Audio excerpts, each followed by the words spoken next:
कापूस सोयाबीन खरेदी केंद्र कधी सुरू होणार असा सवाल देखील बच्चू कडू यांनी उपस्थित केला। 21-22 तारखेपर्यंत खरेदी केंद्र सुरू केले नाही तर पालकमंत्र्यांच्या कार्यालयामध्ये गोंधळ घालणार असल्याचा इशारा देखील त्यांनी दिला।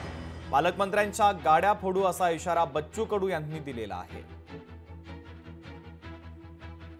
सोयाबीनचे खरेदी केंद्र सुरू केले नाही, पुऱ्या महाराष्ट्रात कुठंच नाही। एमपी सुरू झाले, बाजूने एमपी सुरू झाले, छत्तीसगडमध्ये सुरू झाले, महाराष्ट्रात का नाही?